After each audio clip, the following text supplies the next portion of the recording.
Ani ay 20 anyos nga si buwanang negosyante nga gawas nga nakatabang sa pagpreserbar sa kalikupan, nakatabang usab sa panginabuhian sa mga mag-uuma, mga PUJ drivers, mga tinunan o ubay-ubay nga mga pamilya. Kini ang report ni Femari Dumabo. Mga colorful, nagkariya nga disenyo ug sagad personalized nga mga phone case. Kining tanan, mugna nining 20 anyos nga si Nicole O, usa ka Cebuana. Ug ang nakanindot, biodegradable kini. Hinungdan nga di kini makadugang sa mga basura sa landfill ug makabara sa mga kanal. 17 anyos pa lang si Nicole nagsugod sa kaugalingong negosyo na maligya og makeup hangtod nga mga personalized phone case na. Bamboo toothbrush, bamboo utensils. And I realized that yes, these are things we use in a daily basis. But then how about our phone case? Diba? We also use it all the time. There are so much plastic being used with phone cases every year. People throw it away when they switch their phone.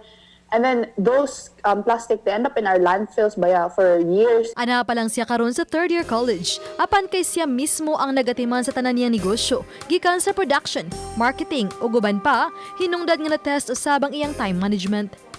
Iyang kita nakatabang sa mga mag-uuma ug sa mga pamilya nga biktima sa COVID-19 nga nawad-an og panginabuhian ug nakatabang usab sa mga tinunan sa ilang pagtungha. At a very young age, it has always been in my mind na I want to do business.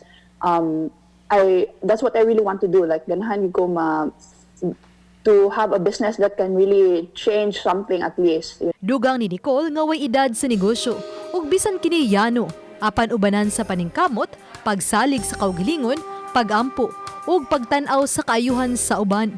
Siguro kini mulambo. Uban ni Cleofer Lumayag. Ako si Femari Dumabok.